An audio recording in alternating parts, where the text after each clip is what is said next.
जय श्री राम। जय हनुमान जी भक्तों। आशा करती हूँ आप सभी का दिन शुभ और मंगलमय हो। हरियाली तीज का त्यौहार हर सुहागिन महिला के लिए बहुत खास होता है। इस दिन 16 श्रृंगार का विशेष महत्व है। विवाहित महिलाएं पति की लंबी आयु और अखंड सौभाग्य के लिए हरियाली तीज का निर्जला व्रत भी रखती हैं। हर साल सावन माह की शुक्ल पक्ष की तृतीया तिथि को हरियाली तीज मनाई जाती है। हरियाली तीज का त्यौहार सुहागिन महिलाओं के लिए बेहद खास होता है। इस दिन शादीशुदा महिलाएं पति की लंबी आयु के लिए व्रत रखती हैं और विधि विधान से मां पार्वती और शिव जी की पूजा करती है। इसके साथ ही इस खास दिन पर बड़े बुजुर्गों का आशीर्वाद लेना भी शुभ माना जाता है।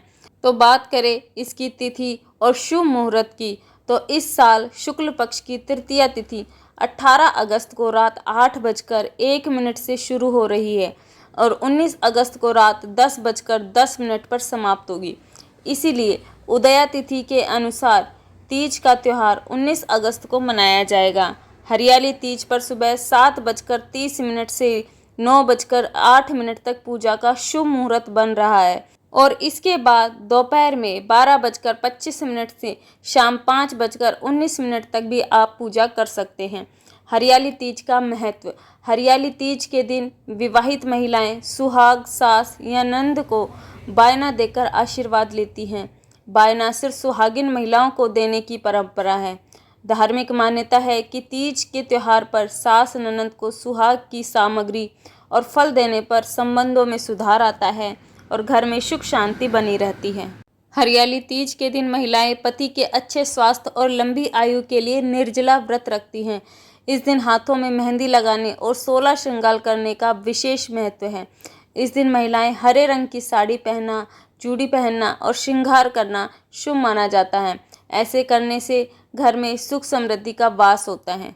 इसकी पूजा विधि की बात करें तो हरियाली तीज की पूजा के लिए सबसे पहले आपको पूजा सामग्री इकट्ठी करनी है।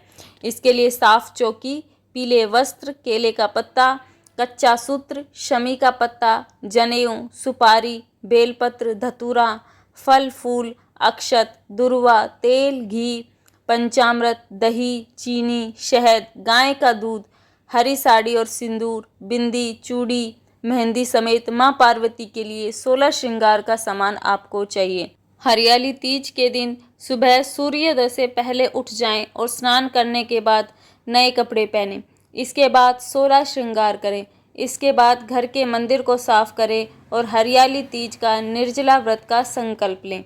अब एक चौकी पर पीले रंग का कपड़ा बिछाएं और मां पार्वती, शिव जी और गणेश जी की प्रतिमा स्थापित करें। इसके बाद भोलेनाथ को बेलपत्र, धतूरा, भांग, शमी का पत्ता, जनेऊ, सुपारी और अक्षत, दुर्वा, गाय का दूध, दही, चीनी, शहद समेत सभी पूजन सामग्री अर्पित करें और मां पार्वती को श्रृंगार का सामान चढ़ाएं। इसके बाद मां पार्वती, भगवान शिव और गणेश जी समेत सभी देवी देवताओं को धूप दीप दिखाएं और उनकी श्रद्धापूर्वक आरती करें। इस दिन हरियाली तीज की व्रत कथा को जरूर सुनें। इसके बिना व्रत अधूरा माना जाता है।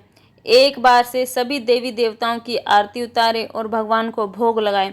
सभी लोगों में प्रसाद को बांटें और पति की लंबी आयु और सुख सौभाग्य की कामना करें। पौराणिक मान्यताओं के अनुसार हरियाली तीज का व्रत सबसे पहले राजा हिमालय की पुत्री पार्वती जी ने रखा था, जिसके फलस्वरूप उन्हें शंकर जी पति के रूप में प्राप्त हुए। इसलिए हरियाली तीज पर कुंवारी लड़कियां भी व्रत रखती हैं और अच्छे वर की प्राप्ति के लिए माता पार्वती जी से प्रार्थना करती हैं। सुहागनें इस दिन उपवास रखकर माता पार्वती जी और शिव जी से सौभाग्य और पति की लंबी उम्र की प्रार्थना करती हैं। हरियाली तीज पर दिन भर निर्जला व्रत रखा जाता है। फिर शाम के समय विधि विधान से मां पार्वती जी और शिव जी की पूजा की जाती है। पूजा के साथ ही महिलाएं कथा सुनती हैं और कथा समापन के बाद महिलाएं मां गौरी से अपने पति की लंबी उम्र की कामना करती हैं। इसके बाद घर में उत्सव मनाया जाता है और भजन व लोकगीत गाए जाते हैं। यह व्रत करवा चौथ से भी ज़्यादा कठिन होता है। महिलाएं पूरा दिन बिना भोजन और जल ग्रहण किए रहती हैं और दूसरे दिन सुबह स्नान और पूजा के बाद व्रत का पारण करती हैं। हरियाली तीज के बारे में ये जानकारी अगर आपको अच्छी लगे तो वीडियो को लाइक करें और चैनल को सब्सक्राइब भी ज़रूर करें। जय श्री राम, जय हनुमान, जय भोलेनाथ। माँ पार्वती जी और भोलेनाथ आपकी मनोकामना अवश्य पूरी करें।